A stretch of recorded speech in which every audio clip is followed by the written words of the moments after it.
Hi, I'm Sean Cawelti, the Artistic Director for Rogue Artists Ensemble. Check out this video if you want to learn more about our production of Storage Run and the company's work in Los Angeles. Theater is something that's been a part of my life for a really long time. I first started to go to the theater as a little kid.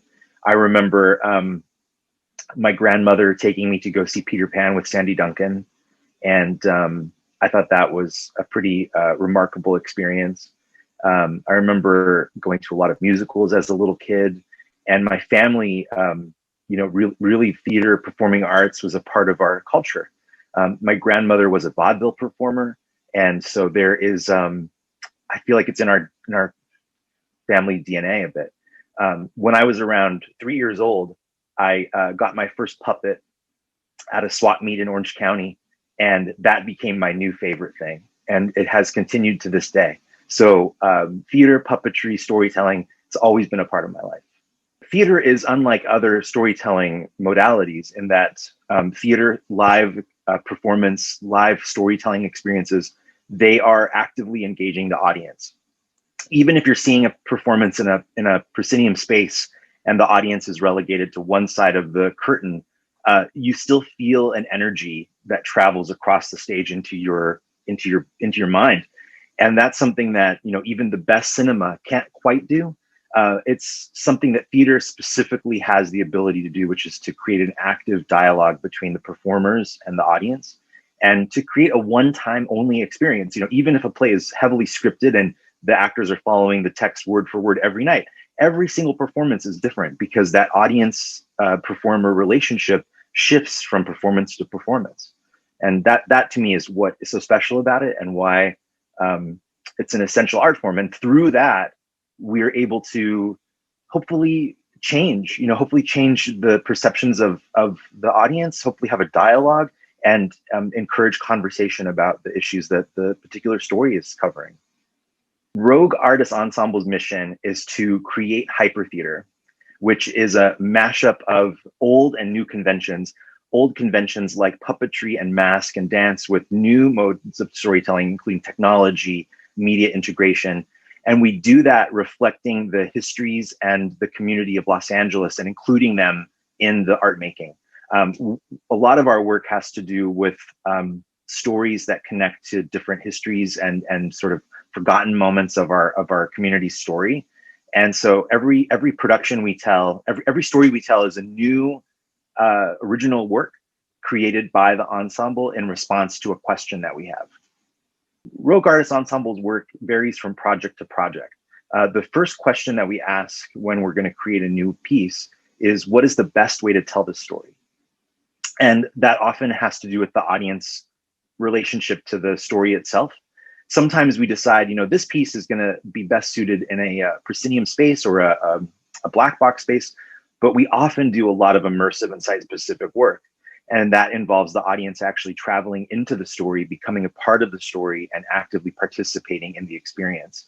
A really good example of that would be a production we created a few years ago in collaboration with the city of West Hollywood called Senor Plummer's Final Fiesta. That particular production illuminated the history of Eugenio Plummer, who is the namesake of Plummer Park in West Hollywood. This is a real person and a real park. And people in West Hollywood don't know his story. So we spent a few years researching Eugenio's story and going through archives of different institutions throughout the county of Los Angeles, meeting with historians and experts on the history of that plot of land, the now Plummer Park. And we partnered to actually create an immersive historical experience where you as an audience member traveled into the park that we created. We recreated Eugene's home. We recreated different spaces that you could then go into and relive this incredible story that is why the park is named the way it is. And so that particular piece, had a lot of different ways in which we told the story. We had moments where the audience actually was invited to dance with the actors in a proper fiesta. We also had a saloon where you as an audience member could get a drink and saddle up to the bar and hear people in the bar that were actors playing characters talking about the history of different parts of the city. You also could go into a room that was where all of Eugene's scary memories were. And for that, the audience was given a flashlight that was the only source of light for the entire scene in that room. And little did the audience know that we actually were controlling the flashlight using infrared signals, so that the flashlight would turn on and off and strobe and change colors, and we would lead them through this very dark, ominous, scary memory track that Eugene had, where he had pushed all of the scariest parts of his memories into this one space. And so I think that's a good example of the breadth of the storytelling that we do. It's always different, always pushing boundaries, and we always try to reinvent the wheel, I think, with every production. Rogue Academy is Rogue Artists Ensemble's umbrella program for all of our education, outreach, and community programming.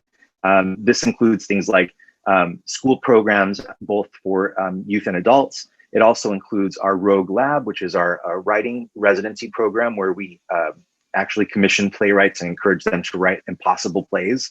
It also includes online videos, which we've been creating in response to the COVID-19 pandemic, so that anyone for free can access resources and learn how to make a puppet, learn how to record audio at home for, with the tools they have without having to purchase anything.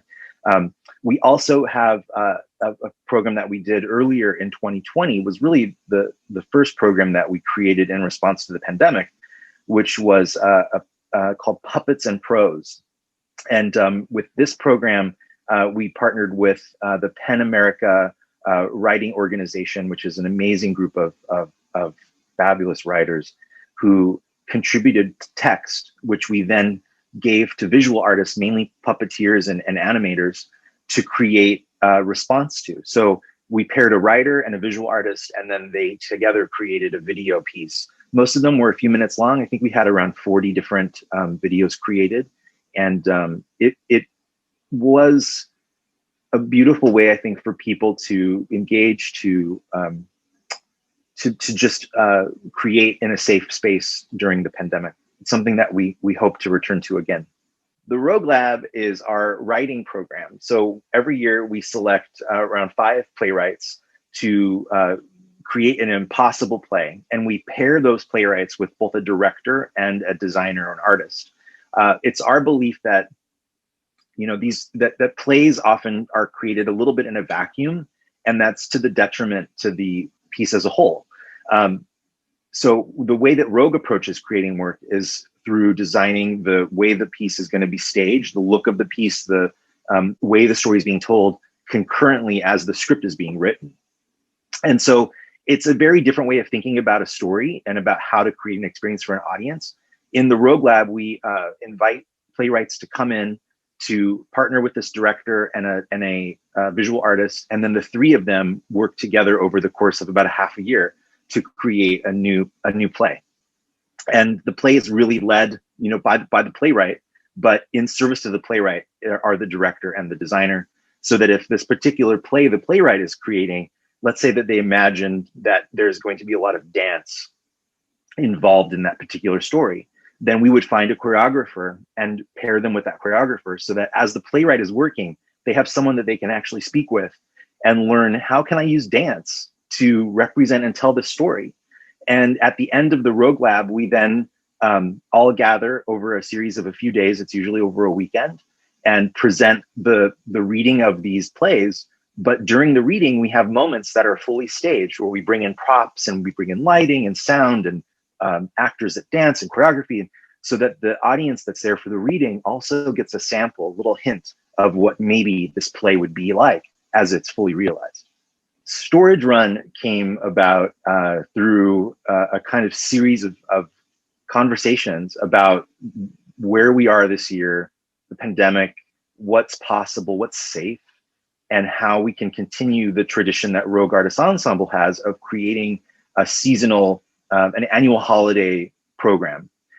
Typically, our holiday programs have been very different from what we're doing this year. They've been a kind of live variety show. We often stream them on the web, so that they're really taking inspiration from the idea of the old telethon, where you can actually call in and talk to the artist, make a donation. These have been typically our annual fundraisers, end of year fundraisers. So in previous years, you have been able to watch this live stream of this variety show with puppets and people and all sorts of crazy acts that are contributed from our community as a whole. And you can actually call on a real phone and talk to a puppet and make a donation to the puppet and support the company's work for the next year. So that obviously was not possible this year. And so the company talked for a long time about what we might be able to do. And in that conversation, we did a lot of research.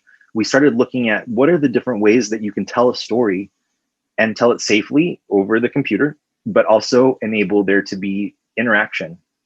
And it's there that we discovered a kind of amazing world of interactive video platforms. Most of these platforms are used for training, so that if you had a job and you were maybe needing to do an essential training, that you would log into a video platform and there would be interactive questions and answers, and you would be able to take a quiz and it would log your score. And we realized that actually all of those tools are the same tools that we need to tell an immersive story, an interactive story. And so we started thinking about what the story would be. What are the kinds of characters that the audience would want to be in the story? And so we landed on creating a character that we call Fred, that is a robot. And when you're playing Storage Run, you actually are Fred, so that you're looking through Fred's eyes. You're seeing the world through Fred's eyes. You're telling Fred what to do, where to go, what to pick. And the Storage Run story really comes out of the fact that we have a storage unit that we were able to film in, and that became our location. And we love this idea that the story begins with this kind of notion that I think a lot of people can relate if they have ever been involved in an organization, where you're going on a storage run. You're taking something that you've borrowed and you're going to storage and you're bringing it back. And that became the start of the story, where Mike, a kind of innocent character, is bringing some things back to storage and unfortunately gets trapped in the storage unit. And it's up to you, the audience member who are playing the part of Fred, to help Mike get back out and reunite with his family.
We decided, I think, early on to break up the acts. It's a 3-act experience, and we decided to break up the acts and release them separately, taking inspiration from things like podcasts or serialized stories that come out at different intervals.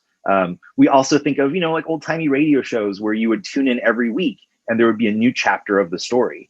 So for this, we really wanted this idea of being able to release the first chapter, first act, and then to have the audience experience it. And hopefully we can engage with folks over social media and answer questions and hear feedback and create the second chapter and then the third chapter in dialogue with the folks that are experiencing it.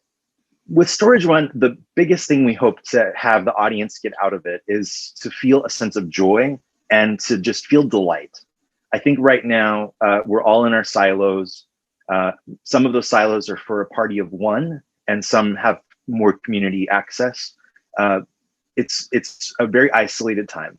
And I think more than anything, we want to bring that sense of a holiday spirit and whimsy and joy to our community, and really hope that people can leave this world for a few minutes and enter this fantasy world we've created and just revel in the holiday spirit. I'm particularly excited about Storage Run because it is truly a new way of telling a story. And I think that, we as theater artists approached this particular platform and the way in which we're using it through the lens of theater. And so I think we're at a point where, theaters are closed. We're looking at how stories can be told. And to me, the thing that separates theater from other forms in this digital age is the way in which you approach it. And so this is a very theatrical storytelling experience. And I think that audience members are going to be in for a surprise. And I can't wait to see what people think. And also, I can't wait for folks to discover all of the hidden secrets that we've placed throughout the experience, which I know will hopefully be exciting, but also motivate people to go back and play again. I think in 2021, unfortunately, theaters are not really going to be opening until at earliest the end of the year, I think on a best case scenario. So I do think that Rogue Artists Ensemble is looking at other ways of telling stories. In addition to the interactive video experience of Storage Run, we're also developing an app for your phone for iOS and for Android that's going to be released in the first quarter of next year, which is a different project with a different story. And so, but it's once again approached through this theatrical lens. How can we take emergent technology of augmented reality and create an experience that's theatrical in your home safely during a pandemic? I think looking long ahead, we are excited about these technologies and how stories can be told anywhere at any time as not only a singular event, but also as a supplement to larger stories that we're telling in person. So we could see a scenario in the future where maybe when you buy your ticket, rather than getting an email that tells you some of the backstory, what we create is an experience where you actually log in and you view an interactive video adventure that helps to set up the story you're going to experience when you go and see it live. And, we're always looking for ways to engage the audience, to help break out of the box of a theater and make the story feel immersive and specific to the audience member. All theaters right now are struggling. Most businesses are struggling, but I will say that theaters and institutions that serve the community, not-for-profits, community organizations are really struggling right now because the way in which organizations stay afloat is through the contributions of individuals primarily, and also through government city support and grants. And all of those sources of support have been impacted in a huge way in 2020 due to the pandemic. These institutions, specifically theater institutions, are vital. I often think of artists and art as being a kind of second response for a situation like this. We have our first responders; those are our medical professionals, and they're critically important. But our second responders are cultural institutions, because at a time like this, we need those institutions. We need theater. We need art to help us process and to grow as a community back together and to heal and hopefully recover from this year. So it's really important that folks support and make a contribution. Honestly, the thing I challenge you, if you're watching, think of one organization that you appreciate and give them $1, because honestly, every dollar is hugely helpful right now. I think that folks should come and check out Storage Run, because it's going to be very different than anything else that's been out there before.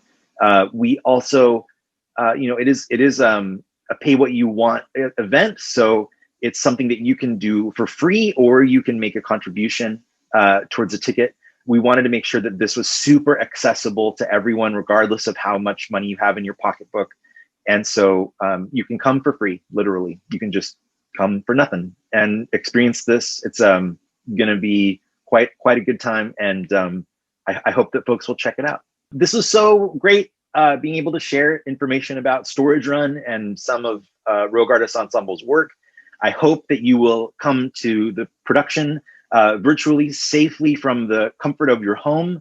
To get a ticket, free ticket, come to www.rogueartists.org, and you're going to want to find the link to the Storage Run page. And there will be all the information you'll need to sign up and log in.